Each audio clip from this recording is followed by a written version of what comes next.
terjadi pada adik-adik ini. Slide. Mengapa kita membahas tentang bullying dan exposure? Karena ternyata dari data secara global, yaitu data dari UNESCO, dikatakan bahwa hampir 1 dari 3 anak di seluruh dunia ini mengalami bullying. Dan tahun 2020 yang meneliti di beberapa negara di Asia Tenggara, termasuk Indonesia, dikatakan bahwa sekitar 20% anak dan remaja di Indonesia itu pernah mengalami bullying. Memang secara angka di Indonesia ini tidak sebesar yang data di global ya, tapi bisa jadi data di lapangan itu mungkin bisa jadi lebih besar daripada di penelitian. Dan ini perlu menjadi perhatian kita di sana. Slide.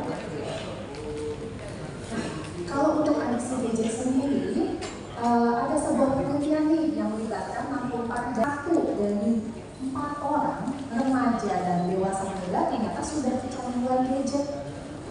Dengan 17,4% itu kecanduan ya pada media sosial, dan 14% itu mengalami adiksi internet.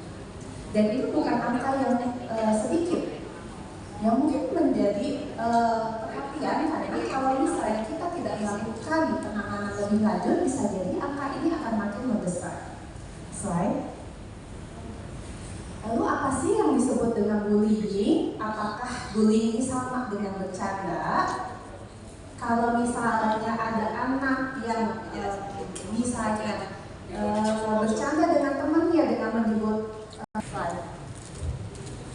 dikatakan bullying kalau maksud dari tindakan tersebut itu adalah untuk dengan intensionalnya sengaja.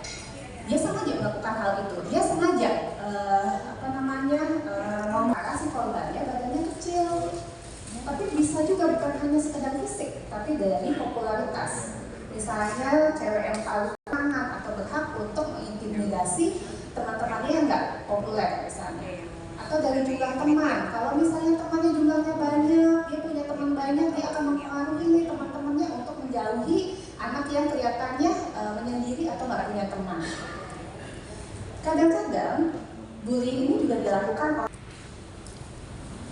Kadang-kadang ketimpangan itu juga tidak selalu dari popularitas, tidak selalu dari jumlah teman, tapi dari kemampuan untuk berbicara secara verbal dan kemampuan mengintimidasi. Misalnya ada anak yang saya tidak menikmati kata-kata tersebut, jangan-jangan itu sudah masuk ke dalam bullying. Juga memanggil dengan julukan yang buruk, misalnya ada teman yang kurus, kemudian